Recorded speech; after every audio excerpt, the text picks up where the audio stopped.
reconocido como troquear. ¿Cuáles son las características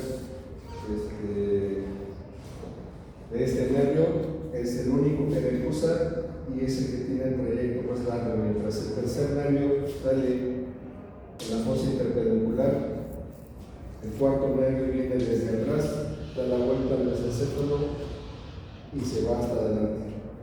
Entonces es un nervio motor, únicamente va a dar fibras motoras somáticas generales y su núcleo en el mesencéfalo está en la sustancia gris periacueductal por debajo de los núcleos del tercer nervio craneal. Como les comenté, es el único que sus fibras se decusan antes de emerger en la cara dorsal del tronco del encéfalo sobre el dedo medular. Por lo tanto, cada músculo oblicuo superior es inervado por el núcleo contralateral. Es el único nervio craneal que sale por la cara posterior. Entonces, es el único que decusa, es el único que emerge por la cara posterior.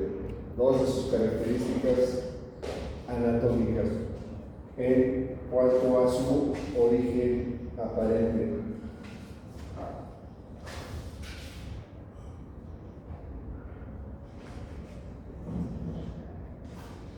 Entonces, están los núcleos del tercer nervio craneal a la altura del folículo superior y el cuarto, su núcleo está a la altura del folículo inferior. ¿Sí? Entonces, es el único que su emergencia es en la parte posterior y es el único que cruza. Entonces, da la vuelta al mesencéfalo, es un filete muy delgado y tiene la característica que aparte va adherido al borde libre de la tienda del cerebro. Entonces, en la referencia anatómica, el tercer nervio craneal, el cuarto nervio craneal y el sexto, que vamos a ver ahorita adelante, cuyo núcleo está en el puente, entrando todos en el seno cavernoso. Entonces, el cuarto es exclusivamente motor, luego entonces va a ser solo referente somático general. Vayan teniendo mucha atención en estas siglas que representa el tipo de función que va a hacer cada uno de los nervios. Los 12 nervios van a tener diferentes funciones que se van a ejemplificar o se van a denominar de acuerdo a 3 letras. Entonces, el núcleo, el origen real, el núcleo del nervio troquear a nivel del mesencéfalo.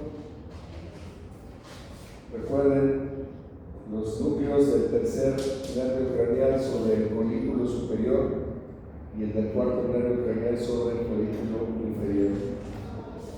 Ambos alrededor de la sustancia periacueductal.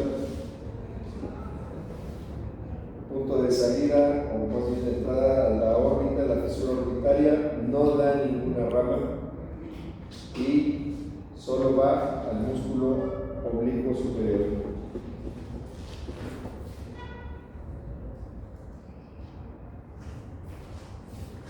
¿Por qué también se le conoce como nervio patético? No sé, ¿se ve visto que se le conoce como patético? ¿Tiene que ver con que hace que bajen los ojos? ¿Sí? Sí. O sea, la parálisis del cuarto par da ese tipo de mirada. Incluso hay una maniobra que se llama de Choki, que el paciente gira la cabeza para compensar la visión doble. Recuerden que los ojos son 2 cámaras del video perfectamente sincronizadas y que si una de las dos cámaras se desfasa una fracción de segundo, va a aparecer una visión doble. No necesariamente podemos a la exploración ver que el ojo está totalmente desviado para saber que hay una falencia. Por ejemplo, en pacientes diabéticos puede existir mononeuropatía, donde no hay una parálisis completa del nervio, solo hay una paresia, pero el paciente está refiriendo una visión doble. Y no es tan sencillo poder demostrarla en la exploración. Entonces, tiene el nombre de patético por el tipo de mirada que da su parálisis, o troclear, porque es el único que tiene una polea. ¿Sí? Aquí está ejemplificado lo que es la maniobra de Chomsky, donde el paciente lo ven así y de esa manera corrige la diplopia. Vista al frente B doble, vista hacia el lado contrario de la parálisis, va a incrementar la visión doble.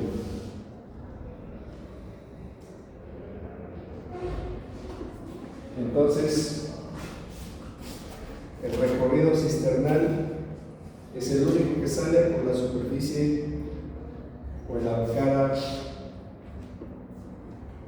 posterior del tronco del encéfalo.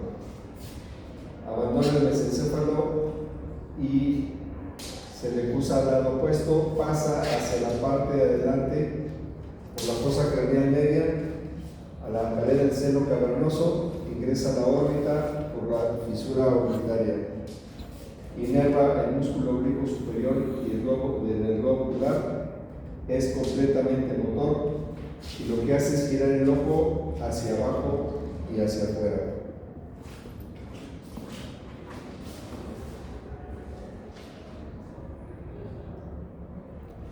Ahora vamos al sexto nervio craneal. Su parálisis es bastante evidente. El ojo se va hacia el tacto interno.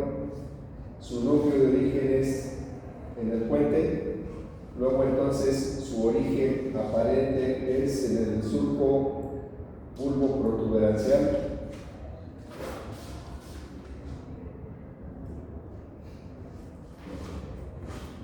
Al igual que el cuarto, es eferente porque es motor, somático general porque solamente es movimiento.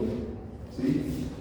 El núcleo, a nivel de la protuberancia, su origen aparente a nivel del surco bulbo protuberancial, tiene el trayecto cisternal, aquí está el clivus entre el seno cavernoso, después de la fisura orbitaria y hacia su músculo. Entonces, ¿cuál es la característica? ¿Se acuerdan de que en el cuarto ventrículo había una eminencia por el nervio facial? Está el núcleo del sexto y el facial le da la vuelta, recuerden eso. Esa era la respuesta del examen. Sí. ¿Sí? Ah, ok. Entonces, el núcleo del sexto va a tener una función o una inervación córtico-vulvar. ¿Sí? ¿Recuerdan la vía piramidal, córtico espinal y córtico vulvar o córtico pontina? ¿Sí? Entonces, también está regulada por un tracto que va del tectum del mesencéfalo hasta el bulbo. ¿Por qué hace el bulbo? Lo vamos a ver en la siguiente plática, ahorita en un rato más, por los movimientos oculares coordinados.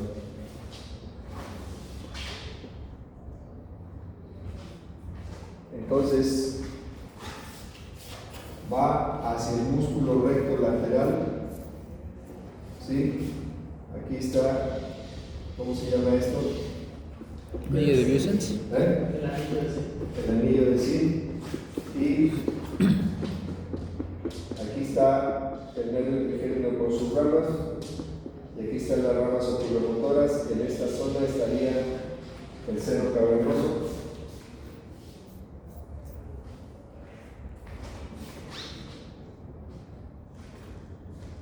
En este esquema tenemos la arteria basilar, cerebrosa superior, cerebral posterior y su relación con el sexto nervio craneal. ¿Sí?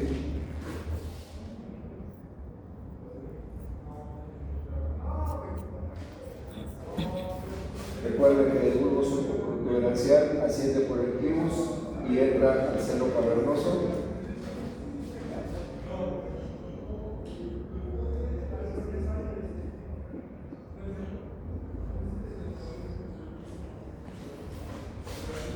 Y aquí estaría la relación. Esta es el clivus.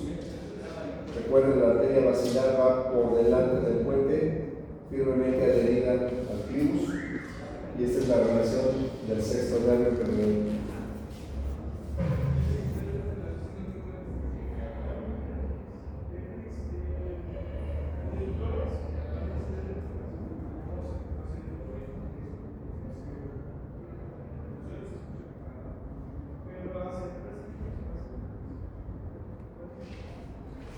Entonces, dentro del seno cavernoso, en una sección coronal, tenemos la glándula hipófisis, el diafragma celular, el quiasma óptico, y en el seno cavernoso van en distribución la arteria carótida, el tercer nervio craneal en la parte superior, seguido del sexto nervio craneal, después la rama oftálmica del trigémino o B1, después la rama maxilar o B2, y el sexto nervio craneal va en la profundidad del seno cavernoso.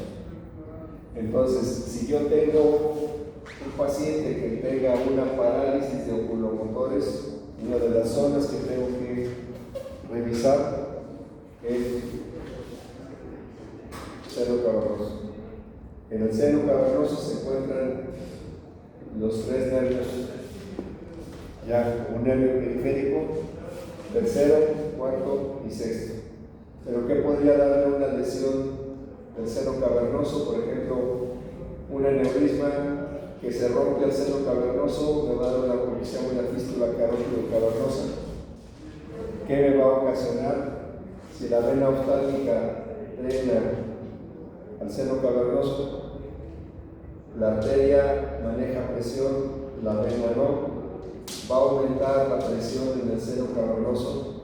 ¿Y qué va a pasar? Esa presión a través de la vena se va hacia el ojo. ¿Y qué va a pasar en el ojo? No. Eso sería ya más tardío y de manera inmediata el ojo se va a tornar urgente, va a haber una proptosis, va a ser saltón. Y una característica muy importante, si yo le pongo la cápsula al globo ocular, voy a escuchar la pulsación de la arteria, ¿sí? Como un soplo cardíaco.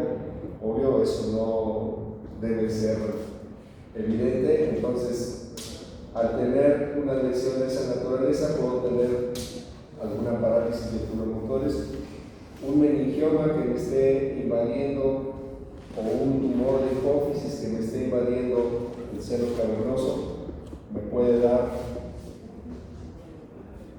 una parálisis de oculomotores.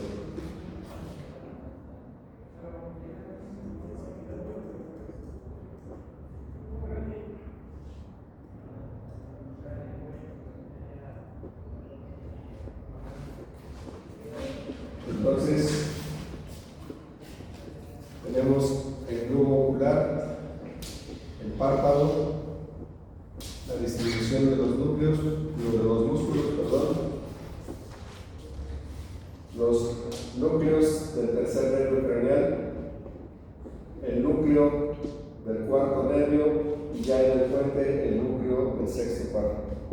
Entonces, tenemos que el tercer nervio es el más grueso, ¿por qué? Porque tiene muchas más funciones.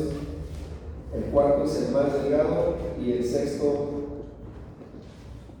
es un poco más grueso que el cuarto. Ya cuando estamos en un abordaje quirúrgico, el cuarto nervio, la referencia que tenemos es el borde libre de la tienda, entonces es más difícil observarlo, pero tenemos la referencia de la meninge en el borde libre y esa es la forma en que podemos multiplicar.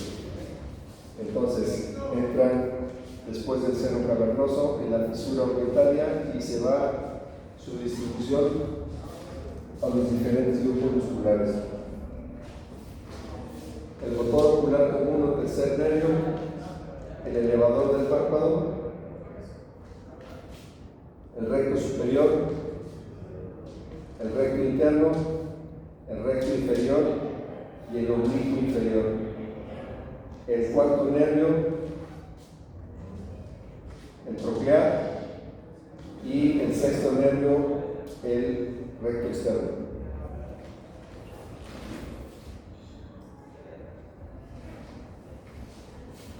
En diferentes esquemas, los núcleos del tercero y el cuarto están a nivel mesencefálico, el núcleo del sexto está a nivel continuo. Su trayecto termina o entra en la fisura orbitaria para distribuirse en los músculos y dentro del seno cavernoso el tercero va superior, seguido del cuarto. B1 y B2 siguen en la porción inferior y el sexto está en la proximidad de la arteria carotidia.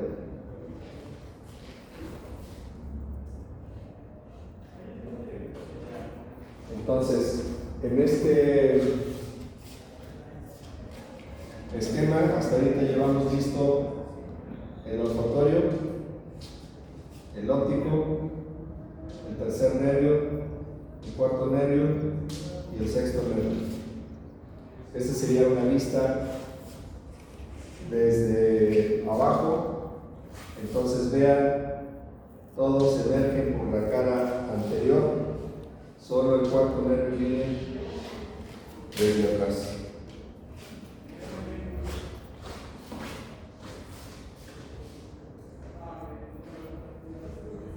En esta preparación plastificada, donde está disecado el campo de Meckel, que es el repliegue de la dura madre que recubre la porción del trigémino, vemos B1, B2, B3, las tres ramas del trigémino, el oculomotor, el troclear y el sexto nervio.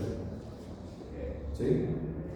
Aquí, estas partes en azules es lo que queda del seno cavernoso, que se encontraría en esta zona, y traten de mover esta imagen anatómica hacia esta.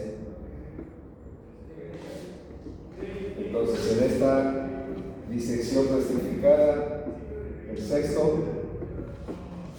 el tercero, el cuarto, la fisura orbitaria, este es B1 y este es B2. Aquí sería esta zona que está aquí. No alcanzamos a ver la carótida, entonces es esta porción de aquí.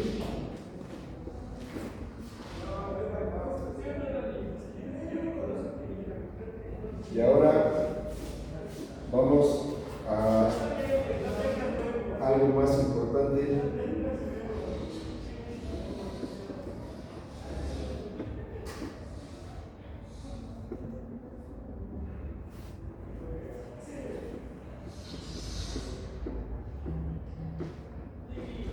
Que es el movimiento ocular.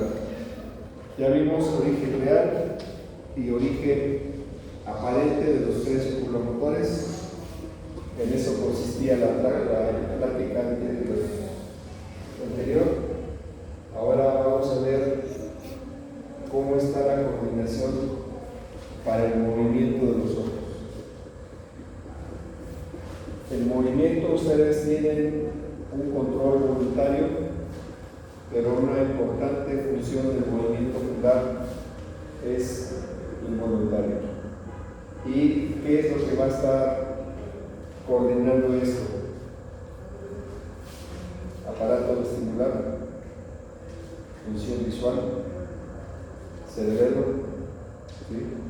Esas estructuras es las que van a coordinar que cuando ustedes muevan la cabeza de forma involuntaria, los ojos van siguiendo el movimiento de tal forma que la retina siempre va a tener un punto de visión, ¿sí?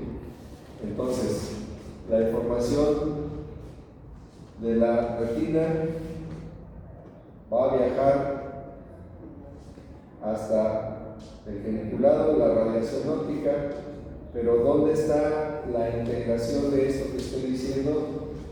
A través del cuerpo geniculado y folículo superior. Ahí está la comunicación hacia núcleos vestibulares, núcleos auditivos, función cerebelosa, función visual. ¿Sí? Entonces, la función del cuerpo geniculado lateral para la visión no solo es un relevo para la representación de una emoción con la visión, sino que ayuda a la coordinación del movimiento de los ojos relativo a nuestra visión. Cuando ustedes están caminando, desplazándose y tratan de ver pues no sé, hacia dónde van, con poquito que muevan la cabeza, sus ojos automáticamente están moviéndose para no perder el foco a donde tienen ustedes intención de enfocar la mirada. Entonces, los elementos de todo el sistema visual van a llevar información hacia el sistema del equilibrio. Esta información del exterior, desde distintas partes del cuerpo y su relación frente a los objetos que nos rodean y la velocidad, van a dar los cambios y desplazamientos de los objetos a nuestro alrededor. ¿Quiénes han ido a una carrera de autos? ¿Qué pasa? ¿A qué velocidad pasa el vehículo? ¿Lo alcanzan a ver? Pues pasa zoom, ¿no? ¿Y ustedes qué es lo que hacen de manera instintiva? Movieron la cabeza siguiendo el objeto. Ustedes no pensaron, voy a mover la cabeza para ver el carro, ¿no? De manera instintiva, su visión hace que su cabeza se gire. Si yo estoy dando la clase y me llamo a alguien con la voz, va a generar la atención y va a girar la cabeza para verme. Entonces, no solo son los elementos visuales, auditivos, vestibulares, los que van a hacer la coordinación para el movimiento de los ojos.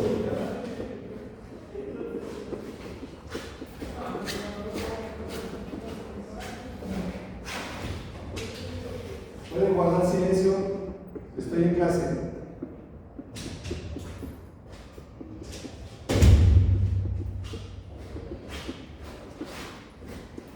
Entonces, el desplazamiento, la velocidad, incluso el sonido de los objetos que nos están rodeando van a ser aferencias que van a ocasionar un movimiento de los ojos, ¿sí? Entonces, toda esa transferencia de información sensitiva va a dar una representación en el movimiento del ojo, y esto va a generar que en todo momento la posición de nuestro ojo esté sobre el objeto que queremos visualizar, aunque ese objeto esté en movimiento.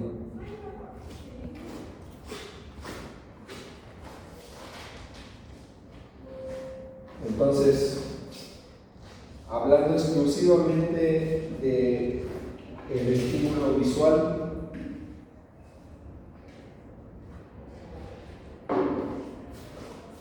tenemos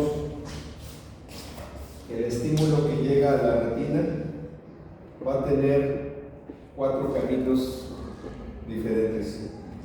Ese estímulo visual va a alcanzar el cuerpo geniculado, va a tener comunicación con el hipotálamo, va a tener comunicación con los núcleos de los oculomotores, va a tener comunicación con los tubérculos cuadrigémenos superiores y sigue habiendo comunicación con la formación reticular en todo el tallo cerebral, sigue habiendo comunicación con los oculomotores, con el cerebelo, con la médula espinal, sobre todo cervical. ¿Sí? Si yo tengo movimientos de la cabeza, va a cambiar mi estímulo visual y va a cambiar la información que recibe esta formación reticular y la descarga o la información que va a tener que desarrollar los oculomotores.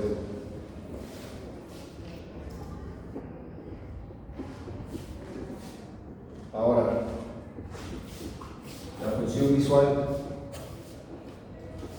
no solo es la agudeza visual, la percepción de colores, los campos visuales, pero ¿qué viene relativo a los, sobre todo al tercer nervio craneal? La pupila, su tamaño, su forma, su respuesta a la luz, que son los reflejos fotomotor, consensual y de acomodación, el movimiento de la mirada conjugada, la convergencia, el movimiento del párpado. ¿A qué se refiere con esto? Si ustedes todos lo hicieron de niño, seguir un objeto, el dedo, y lo van acercando, ¿qué pasa? Los ojos convergen. ¿Sí?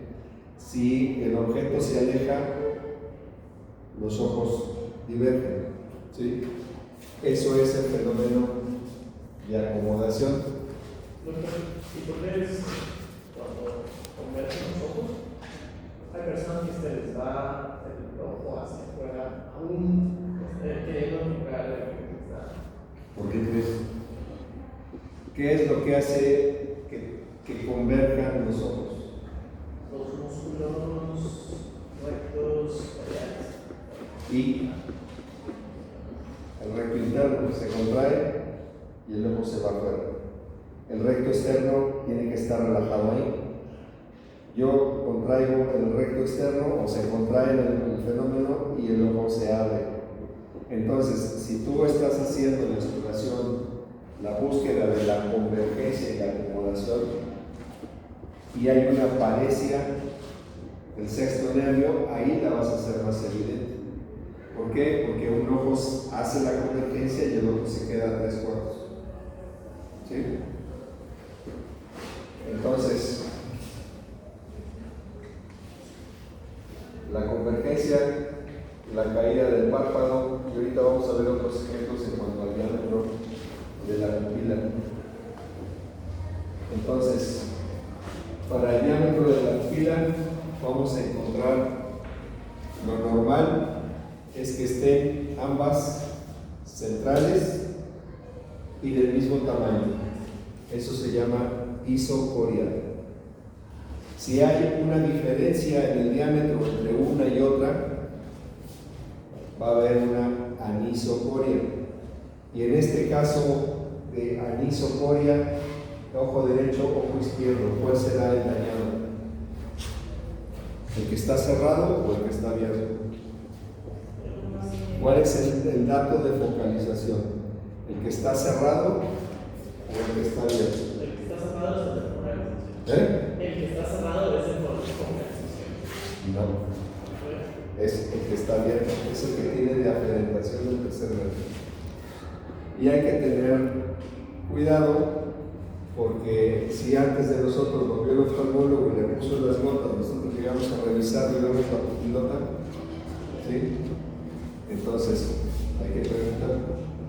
Entonces, dentro de la exploración de un paciente en coma, lo más común, un traumatizado, ver un paciente que tiene una anisocoria, eso es indicativo de que tiene que ponerle el turbo, porque ese paciente potencialmente tiene una lesión a nivel mesencefálico y se puede complicar y comprometer su vida. Otra alteración es cuando ambas pupilas están dilatadas. Por ejemplo, si ustedes entran al cine, la función ya empezó, ¿qué va a pasar con sus pupilas? Se van a dilatar, van a tener una midriasis, pero eso es fisiológico. Si el oftalmólogo les pone atropina, van a tener una midriasis, pero farmacológica. Si el paciente tiene un estado de coma avanzado y las pupilas están midriáticas, pues ya viene el doctor San Pedro con el apafaleto de la interconsulta para darle el siguiente paso. Y cuando las pupilas se ponen demasiado pequeñas, se llama miosis. Esto es en cuanto a la función específica de qué nervio craneal. El diámetro de la pupila, el oculomotor, ¿sí? Aquí no tiene absolutamente nada que ver ni el cuarto ni el sexto, exclusivamente la función del tercero a través del núcleo de Eric y Crespo. Vamos a tener otro tipo de alteraciones que es la discoria, ¿sí? Nada que ver con la discordia. ¿Qué es la discoria? Que la forma de la pupila no es adecuada, no es redonda.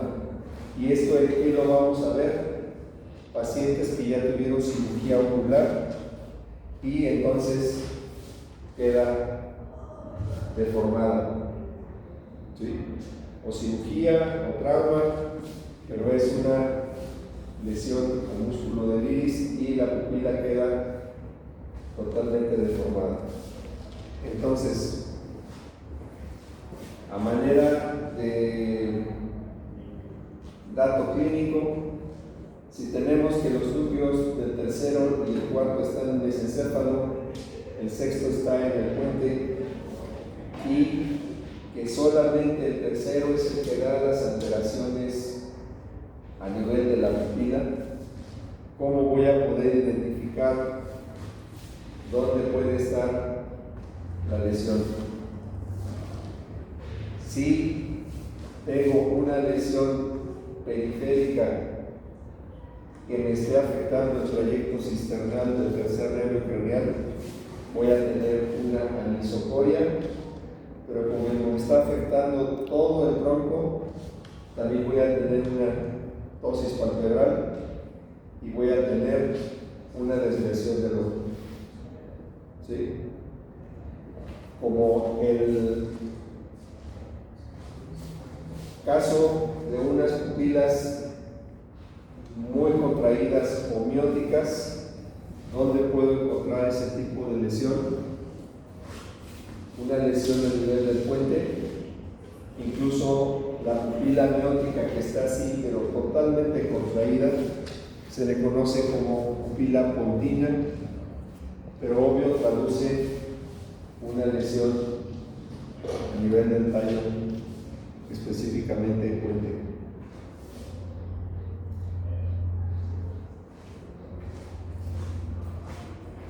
Entonces, continuando con el movimiento, el origen, los centros supranucleares, ¿qué quiere decir esto? ¿Qué entienden con esto? Están por encima de los núcleos, luego entonces, ¿en dónde estarán?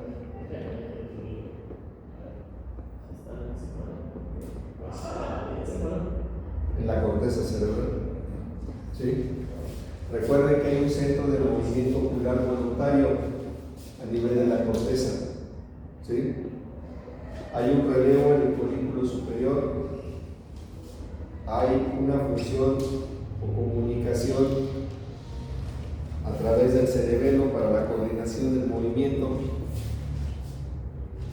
Hay, como es motor, tiene que ver con vía piramidal, luego entonces tiene que ver con el núcleo rojo.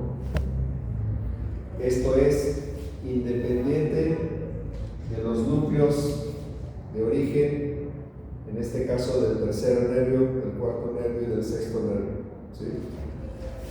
Estos centros supranucleares van a dar la función de los procesos para el movimiento de los ojos.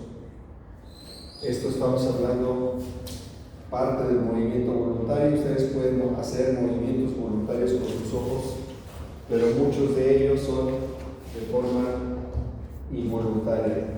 Y cada uno de estos sistemas está relacionado con un movimiento ocular determinado. Entonces, funcionalmente se puede dividir en sistemas para mantener la mirada.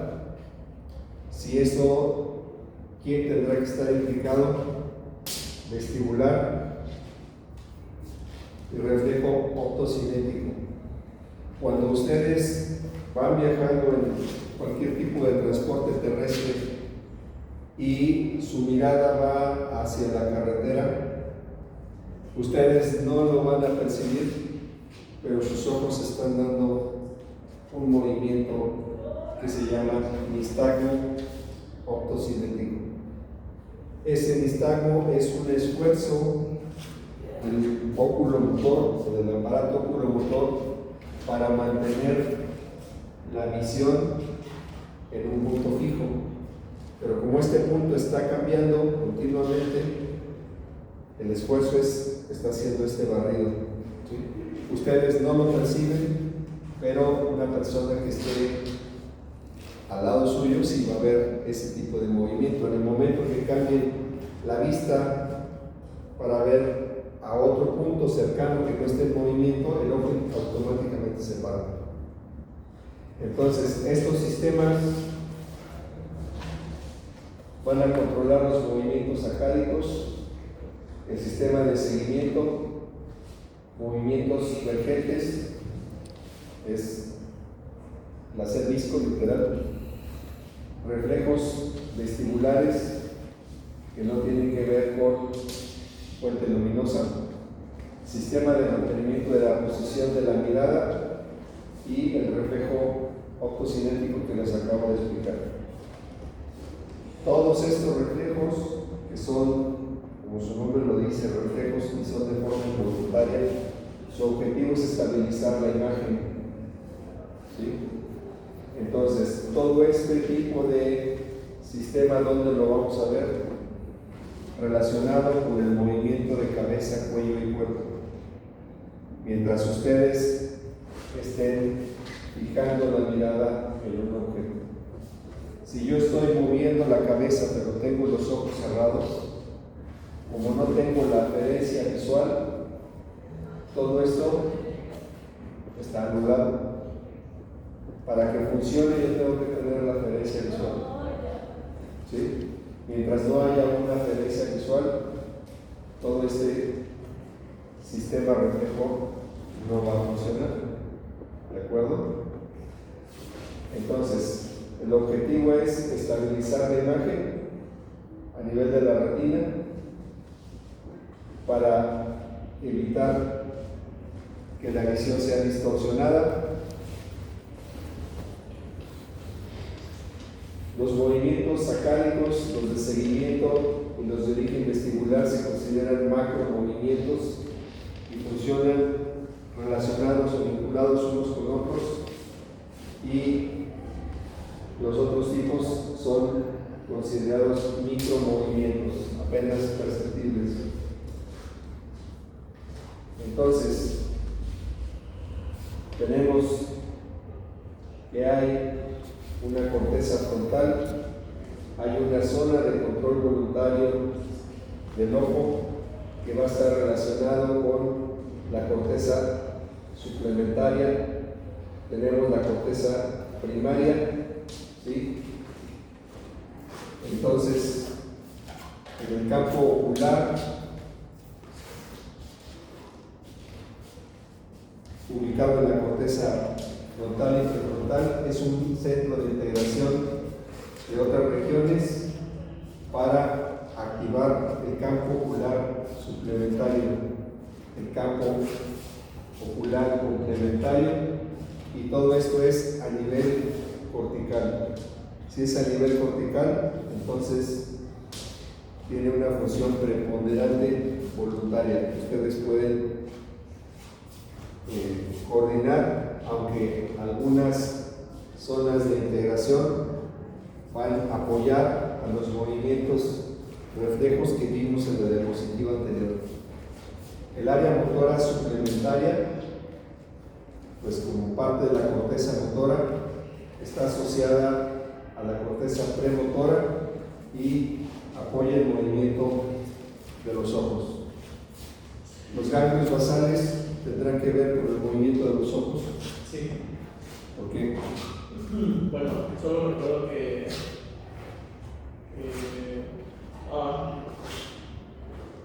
pues no sé si tiene que ver con el control del movimiento voluntario. Exacto. Para que quede claro,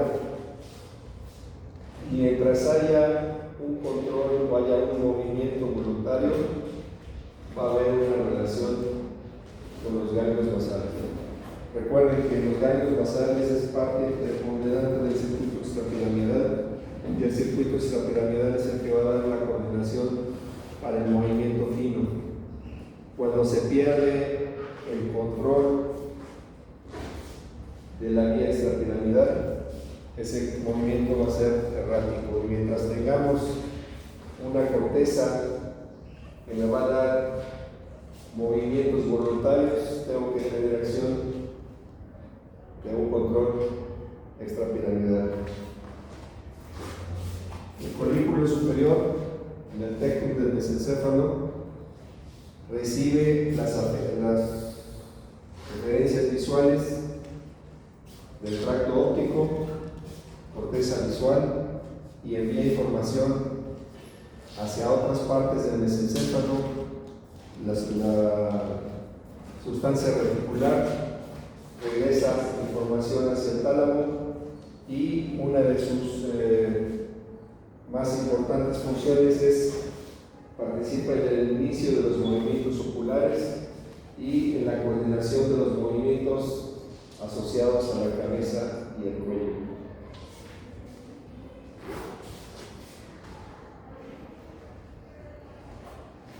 Entonces, tenemos los núcleos del tercero, el núcleo del cuarto, el núcleo del sexto, y las conexiones reflejas de la región del tectum al núcleo de Edinger y Vespar, que tienen su función parasimpática. Recuerden que solamente el tercer nervio craneal tiene esta función a través de estos dos núcleos, y van a participar en la función del reflejo pupilar y el consensual. A nivel de los tubérculos cuadrigémenos superiores del tectum al bulbo, van a haber una comunicación entre el tercero, cuarto y el sexto para dar el reflejo de acomodación. ¿Cuál es el reflejo de acomodación? El cristalino. El cristalino. ¿Pero qué repercusión va a tener con la pupila? Pues que dependiendo de qué tan cerrado o abierta está la pupila, permite más o menos luz, y eso hace que pues, el punto focal donde converge el rayo sea más adelante o más atrás. El reflejo de acomodación, yo no puedo ver la función del cristalino, pero se refleja en la función de la pupila. Los tubérculos cuadrigéminos inferiores también detectan al bulbo, a los núcleos oculomotores para reflejos relacionados con audición y vestíbulo. Recordando que el tubérculo cuadrigémino o folículo superior tiene función visual y el folículo inferior o tubérculo cuadrigémino inferior tiene función auditiva.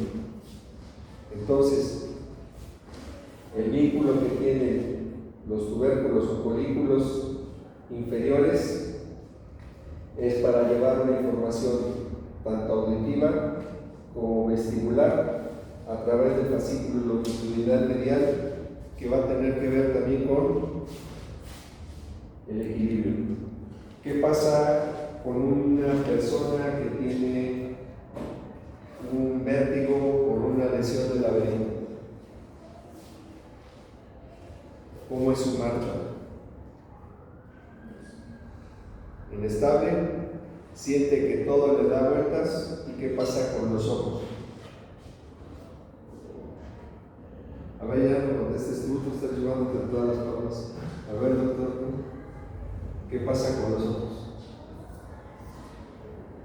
El vestíbulo no está funcionando y como está comunicado, ¿qué va a pasar con el movimiento de los ojos?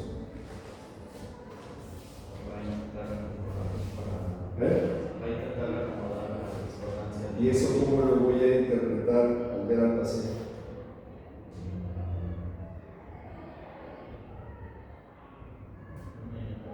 Con movimientos erráticos de los ojos. Entonces, un paciente que tiene un trastorno del laberinto, que todo le está girando, que eso le está generando náusea, y ese paciente cierra los ojos, ¿qué va a pasar? Al quitar la aferencia visual, disminuye la información y la sensación del paciente la va a percibir menos. ¿Sí? Hay antibióticos, ¿verdad?, que generan ese efecto como de... Por ejemplo, todos los aminoglucósidos que son ototóxicos finalmente van a dañar esto. Entonces aquí está la relación entre la visión con audición y equilibrio. Y la corteza a través del haz córtico vulvar y córtico continuo para los movimientos voluntarios y condicionados de los ojos. ¿De acuerdo?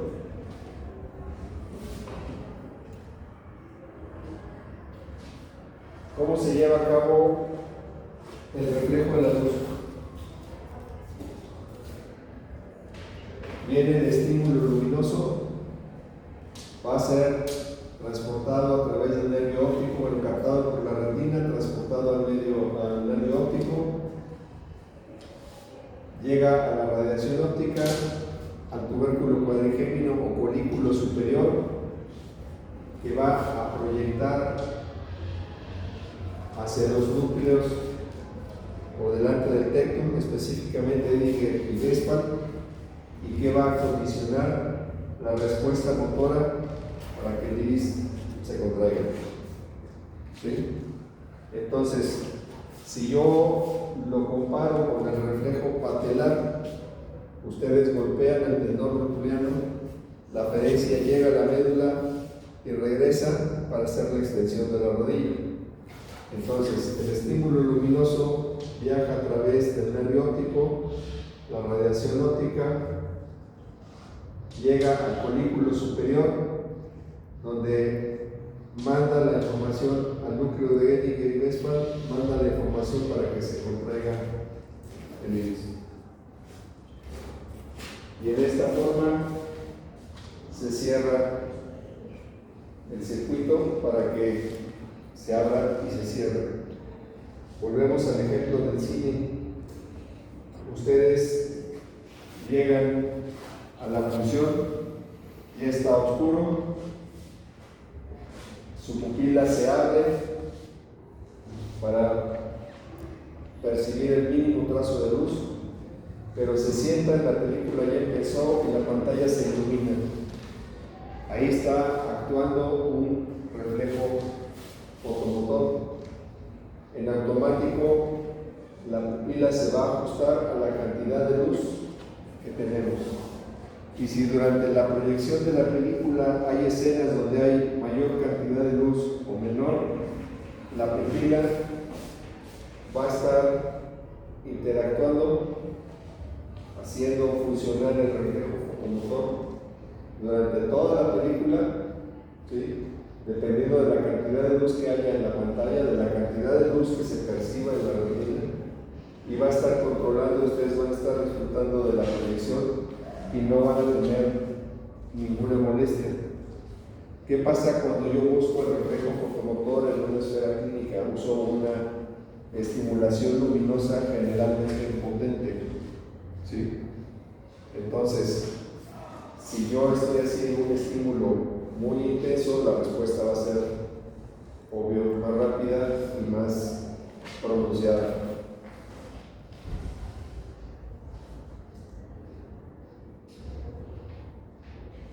Entonces, ya la última diapositiva, los movimientos oculares los vamos a clasificar en voluntarios, que la función es dirigir la mirada hacia los objetos que tengamos interés en ellos, para que los podamos identificar, disfrutar, clasificar lo que quieran, estén en reposo o en movimiento, centrando la imagen en el punto más de mayor percepción en la retina, que es la fobia, y con mucha frecuencia usamos estos movimientos para observar una referencia externa y tener una información adicional sobre una posición absoluta. Son los movimientos sacádicos, que son de fase rápida, y los movimientos oculares reflejos son, como su nombre lo dice, autónomos, son de compensación a un movimiento de la cabeza, del cuello o del objeto que estamos observando. Entonces, que tengan felices exámenes. Nos vemos.